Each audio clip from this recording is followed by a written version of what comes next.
प्रिय छात्रों, आज हम अध्याय 12 जिसका नाम है व्रत में पढ़ रहे हैं प्रमेय 12.8। पिछली कक्षा में हम प्रमेय 12.7 तक कर चुके हैं और प्रश्नमाला 12.2 पूरी कर ली है। अब आप पढ़ रहे हैं प्रमेय 12.8। व्रत के प्रमेय 12.8 है जो व्रत पर आधारित है, बहुत अच्छी प्रमेय है। व्रत के किसी चाप द्वारा केंद्र पर अंतरित कोण, उसी चाप द्वारा शेष परिधि के किसी बिंदु पर अंतरित कोण का दुगुना होता है। तो प्रमेय हमारी व्रत के किसी चाप द्वारा, व्रत के किसी चाप द्वारा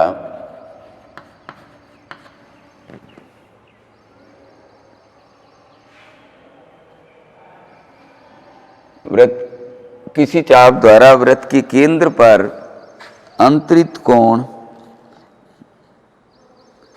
एक मिनट,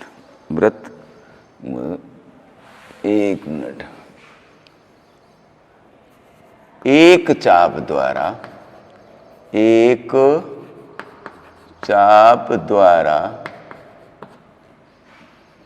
व्रत के केंद्र पर, मैं लैंग्वेज बदल रहा हूं किताब के बजाय आपकी, जो आसान लैंग्वेज है क्योंकि हेडिंग आपको याद करनी पड़ती है। व्रत के किसी चाप द्वारा, एक चाप द्वारा व्रत के केंद्र पर अंतरित कोण,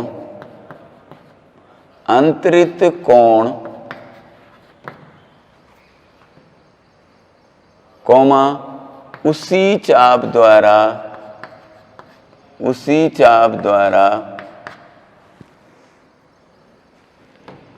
शेष परिधि के किसी बिंदु पर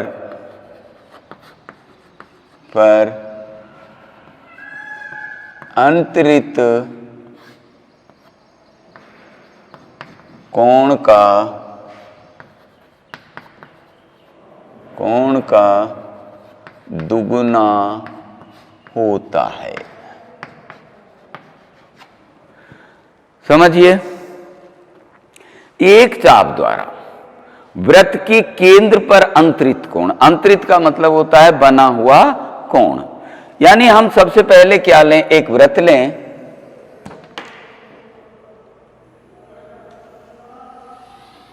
ये व्रत ले लिया जिसका केंद्र क्या हो गया, O। व्रत के केंद्र पर एक चाप द्वारा, अब चाप किसे कहते हैं, ये जो चारों ओर का घेरा है इसे क्या कहते हैं अपन, परिधि कहते हैं। परिधि के टुकड़े को, ये जो परिधि है चारों ओर का घेरा है, इसका कोई टुकड़ा ले लें अपन ने, यहां से यहां तक ले लिया ये AB, तो ये AB क्या हो गया, चाप हो गया। परिधि के टुकड़े को क्या कहते हैं अपन, चाप कहते हैं। वो क्या कह रहा है, एक चाप द्वारा व्रत के केंद्र पर अंतरित कोण, तो इस चाप के द्वारा जो व्रत के केंद्र पर कोण बना है इसका नाम हो गया AOB। ये जो कोण है व्रत के किसी चाप द्वारा केंद्र पर अंतरित कोण, उसी चाप द्वारा यानी AB चाप द्वारा शेष परिधि, ये परिधि का टुकड़ा तो किस में आ गया, चाप में ले लिया।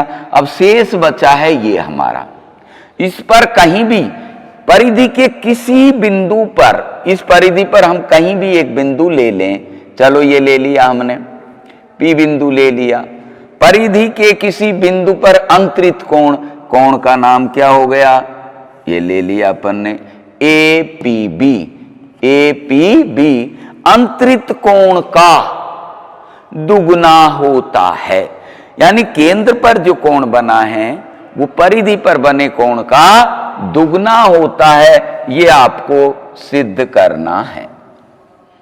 तो सबसे पहले देखिए अपन दिया है, दिया हुआ है। क्या दिया है देखिए, हमको दिया क्या है। ये सारी चीजें आपको किताब से रटने की आवश्यकता नहीं है। यहीं पर देखिए कि एक व्रत दिया है, एक व्रत, एक व्रत जिसका केंद्र O है। अब हम किसकी बात कर रहे हैं? चाप की। अब चाप का नाम रख लिया हमने, क्या रखा है चाप का नाम? AB। एक व्रत जिसका केंद्र O है, चाप AB द्वारा केंद्र पर अंतरित कोण, अंतरित का मतलब बना हुआ, एक व्रत जिसका केंद्र O है, चाप AB द्वारा केंद्र पर बना कोण, कोण AOB तथा शेष परिधि के बिंदु P पर बना कोण, कोण APB है।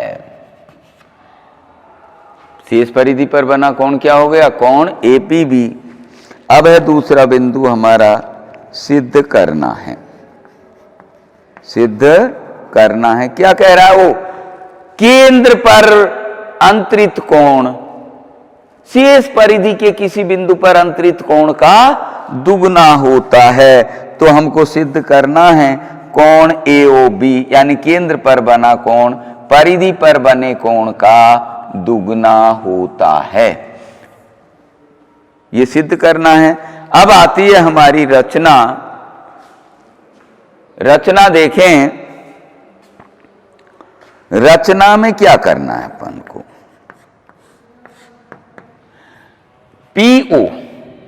PO को मिलाती हुई रेखा खींच दीजिए आप, इसका नाम रख दीजिए E।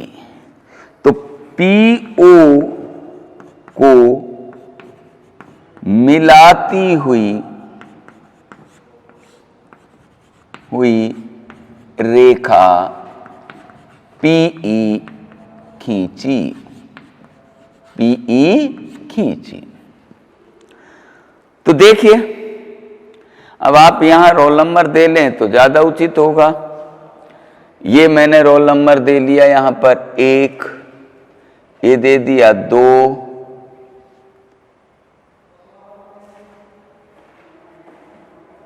ये ऐसे दे लो, ये दे दिया 2, ये हो गया हमारा 3, ये 4, ये 5 और ये 6। अब देखिए उत्पत्ति, उपपत्ति।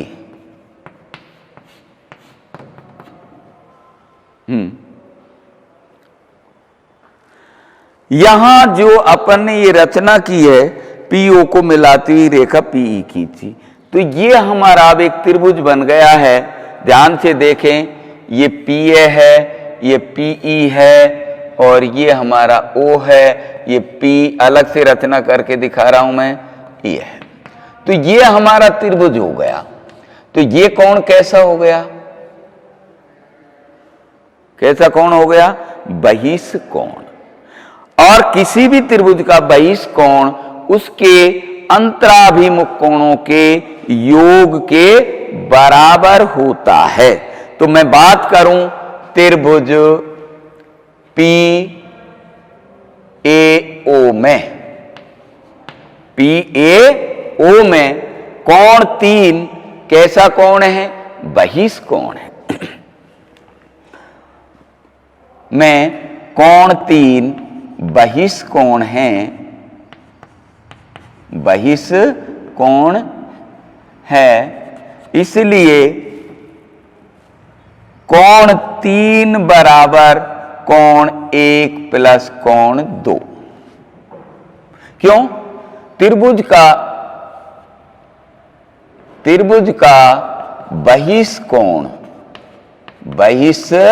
कोण उसके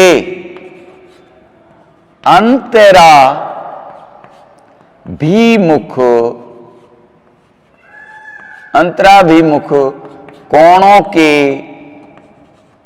योग के बराबर होता है, योग के बराबर होता है। ये आपने पढ़ा है, कक्षा 9th में पढ़ा है खूब अच्छी तरह से। अब देखिए हमको क्या चाहिए, कोण AOB। तो AOB को हमने रचना करके कितने भागों में विभाजित कर दिया, 2 भागों में, कोण 3 और कोण 4। और APB को कितने भागों में विभाजित कर दिया, 2 भागों में, कोण 1 और कोण 5। परंतु हमें देखिए यहां 3 चाहिए और यहां 1 चाहिए। तो 2 क्या है, जो कोई भी आदमी बिना बुलाए आ जाए वो क्या होता है, घुसड़पंच होता है। तो यहां इस 2 को हटाइए। अब 2 को हटाने का मतलब ये नहीं है कि हमने मिटा दिया, ले साहब हट गया, ऐसे नहीं, नियमों से, सज्जनता से इसे हटाइए। चित्र को देखिए, क्या 2 कोण को हम किसी भी प्रकार से दूसरे कोण में परिवर्तित कर सकते हैं? तो देखें त्रिभुज हमारा APO है, जिसमें OA क्या है, त्रिज्या है, और OP क्या है, त्रिज्या है। और एक ही वृत्त की त्रिज्याएं कैसी होती हैं, बराबर होती हैं। परंतु ये दोनों त्रिज्याएं APO की क्या हैं, भुजाएं हैं। तो इसलिए त्रिभुज कैसा हो गया, समद्विबाहु हो गया। और किसी भी समद्विबाहु त्रिभुज में बराबर भुजाओं के सामने के कोण भी बराबर होते हैं। तो यहां देखिए अपन, परंतु OA बराबर OP, एक ही, चलो नीचे लिखूं, OA बराबर OP, OA बराबर OP एक ही वृत्त की त्रिज्याएं हैं, इस कारण ये बराबर हैं। अब OA के सामने का कोण 1 और OP के सामने का कोण 2, तो कोण 2 बराबर कोण 1। त्रिभुज की बराबर भुजाओं के सामने के कोण भी बराबर होते हैं, बराबर होते हैं। तो ये मान हम इसमें रख दें, तो इसलिए कोण 3 बराबर कोण 1 प्लस 1 यानी 2 कोण 1। ये बात हो गई हमारी फर्स्ट। अब आप ये समझिए, आपकी फिर में यही समाप्त हो रही है। यही प्रक्रिया आप इस त्रिभुज में लगाइए, और इस त्रिभुज का नाम क्या हो गया, POB। त्रिभुज POB में कोण 4, कोण 4 कैसा कोण है, 22 कोण है। तो कोण 4 बराबर हो गया कोण 5 प्लस कोण 6। तो देखें यहां पर हमें किसकी जरूरत थी, 4 की और 5 की, 6 फालतू में आ रहा है, इसे अब हटाइए। वही, परंतु OB बराबर OP एक ही वृत्त की त्रिज्याएं, एक ही वृत्त की त्रिज्याएं, इसलिए कोण 6 बराबर कोण 5, कोण 6 बराबर कोण 5। तो हम कोण 6 की जगह कितना लिख दें, 5 लिखते हैं। तो अब देखिए, इसलिए कोण 4 बराबर कोण 5 प्लस कोण 5, और कोण 4 बराबर 2 कोण 5, ये सेकंड हो गया। हमें किसका योग चाहिए, हमें किसका मान चाहिए, AOB का। तो 3 और 4 का योग चाहिए। ये 4 का मान निकल रहा है, ये 3 का मान। तो समीकरण फर्स्ट व सेकंड को, समीकरण फर्स्ट व सेकंड को जोड़ने पर, जोड़ दें, कोण 3 प्लस कोण 4 बराबर 2 कोण 1 प्लस 2 कोण 5। 2 कॉमन ले लें, कोण 1 प्लस कोण 5। चित्र से देखें 3 + 4 का पूरा नाम क्या हो गया? कोण AOB। और ये हो गया अपना 2। कोण 1 + 5 का पूरा नाम क्या हो गया? APB इति सिद्धम। यही हमको सिद्ध करना था। तो देखिए कि प्रमेय आपकी बहुत ही आसान सी प्रमेय है। यदि आप ध्यान पूर्वक करेंगे तो कोई प्रॉब्लम नहीं है। अब आगे चलिए। अब आपकी एक उपप्रमेय आती है जो कभी कभी 3 नंबर में आ जाती है या 2 में आ जाती है, परंतु उस पर आधारित सवाल बहुत होते हैं। अर्धवृत्त में बना कोण समकोण होता है।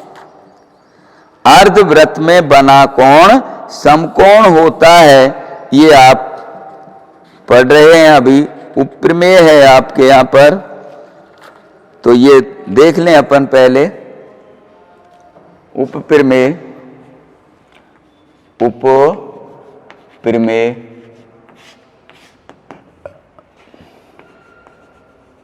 अर्धवृत्त में बना कोण समकोण होता है। देखिए अपन ने ये वृत्त ले लिया, ये केंद्र हो गया O। अब हमने इसका व्यास खींच दिया AB। क्या खींच दिया? व्यास खींच दिया। तो ये वृत्त, व्यास किसी भी वृत्त को 2 बराबर भागों में विभाजित करता है। तो ये जो भाग है ऊपर का वो अर्धवृत्त रह गया, नीचे का अर्धवृत्त रह गया। अब इसकी परिधि के, ये जो अर्धवृत्त की परिधि है, इसके किसी भी बिंदु पर हम यदि कोण बनाएं इस व्यास के द्वारा, तो वो हमेशा, देखिए जैसे ये हमारा व्यास है, हम यहां से मिलाएं तो ये भी 90 डिग्री होगा, यहां मिलाएं तो भी 90 डिग्री होगा, यहां मिलाएं तो भी 90 डिग्री होगा। ये अपन को सिद्ध करना है। तो हमने कोई बिंदु P ले लिया यहां पर और इसको मिला दिया। ये कोण सिद्ध करना है हमको कि APB 90 डिग्री ही है। तो दिया है एक अर्धवृत्त जिसका केंद्र O है, या वृत्त ही कह दें अपन, ज्यादा अच्छा होगा। एक वृत्त जिसका केंद्र O है, व्यास AOB द्वारा केंद्र पर बना कोण AOB। इस व्यास के द्वारा जो केंद्र पर बना कोण है वो क्या है हमारा? AOB। तथा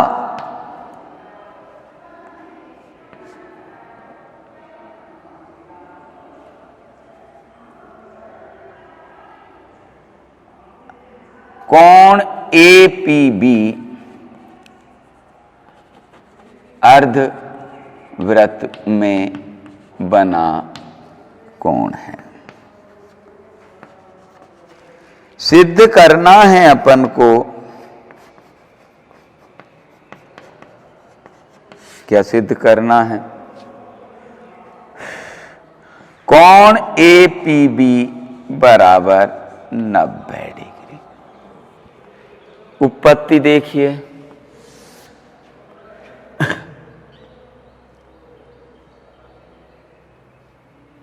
उपपत्ति देखिए,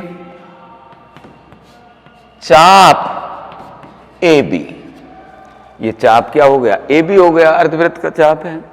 चाप AB द्वारा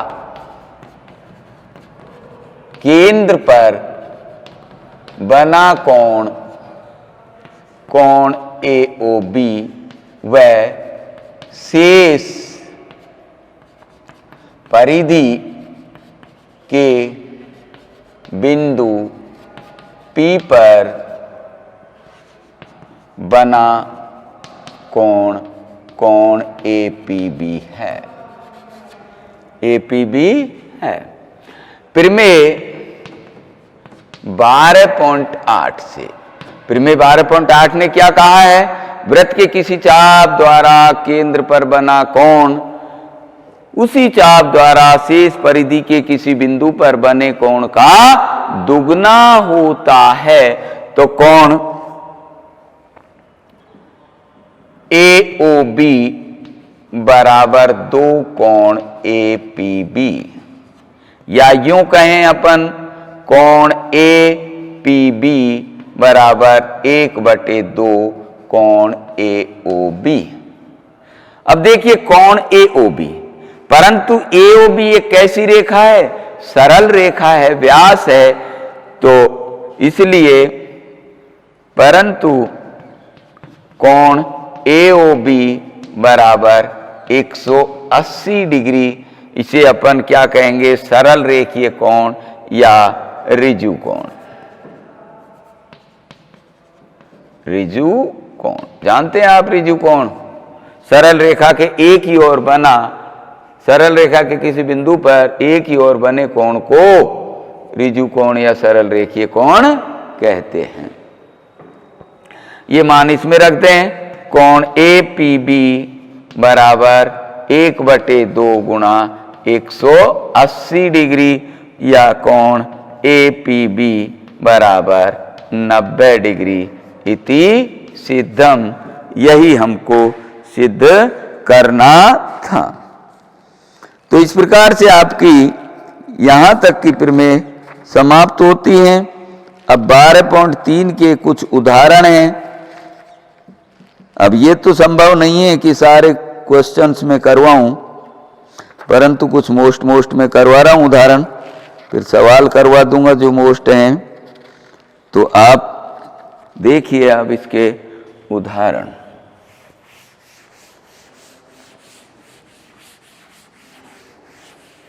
चलिए 1-2 उदाहरण में करवा देता हूं, बाकी आप कर लेना।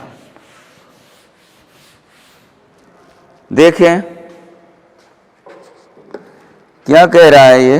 पहला उदाहरण से शुरुआत करते हैं अपन। पहला उदाहरण, आकृति दी गई है आपको एग्जाम्पल नंबर फर्स्ट, 12.3 से पहले हैं ये एग्जाम्पल फर्स्ट। यहां पर अपन को चित्र दिया गया है, और जब चित्र दिया जाता है तो उसमें अपन उलटफेर नहीं कर सकते, ध्यान रखना। नाम और रेखाएं उसी के जैसी होनी चाहिए। ये O है, ये यहां से CD है, ये C है, ये D है। A को इससे मिलाया गया है और A को D से मिलाया गया है। ये कोण हमारा 40 डिग्री है। यहां दिया है अपन को, दिया है AB वृत्त का व्यास है। AB वृत्त का व्यास है, सॉरी ये यहां नहीं है, O यहां पर है अलग, CD नहीं है वृत्त का व्यास। AB वृत्त का व्यास है और हमको दिया है कोण DAB बराबर 40 डिग्री। ज्ञात करना है, क्या ज्ञात करना है हमको? कोण DCA बराबर ज्ञात करना है।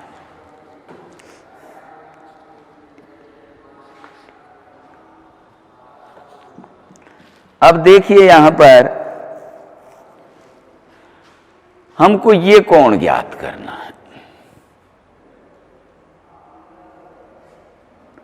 ये व्यास नहीं है, ये ध्यान रहे। हम केवल त्रिभुज एडीबी की बात करें तो AB वृत्त का व्यास है, हल कर रहे हैं हम इसको। चूंकि AB वृत्त का व्यास है इसलिए कोण ADB बराबर 90 डिग्री। अभी अपन ने प्रमेय पढ़ी है कि अर्धवृत्त में बना कोण समकोण होता है, उप प्रमेय से। या हम उप प्रमेय कहने के बजाय ये कहें अर्धवृत्त में बना कोण, अर्धवृत्त में बना कोण समकोण होता है। तो अब देखिए त्रिभुज ADB में, त्रिभुज ABD या ADB ABD कुछ भी कहें में,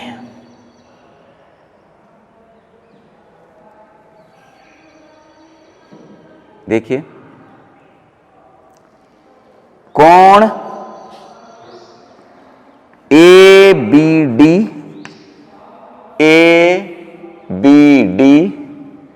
प्लस कोण ADB प्लस कोण DAB बराबर 180 डिग्री। क्यों?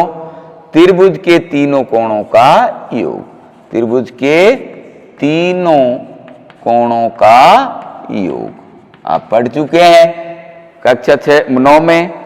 त्रिभुज के तीनों अंत कोणों का योग 180 डिग्री होता है। यस,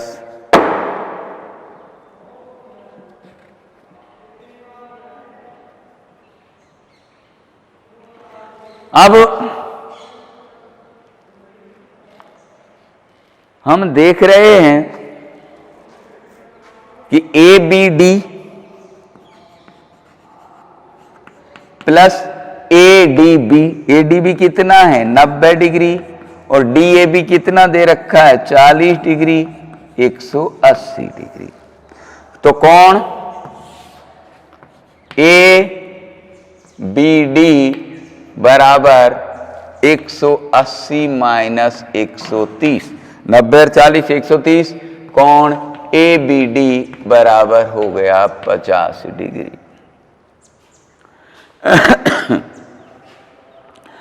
अभी अपन ने प्रमेय पढ़ी है 12.8, तो वहीं से निष्कर्ष निकलते हैं कि एक ही वृत्तखंड के कोण बराबर होते हैं। ये अपना कोई भी वृत्तखंड ले लें, वृत्तखंड किसे कहते हैं? किसी जीवा द्वारा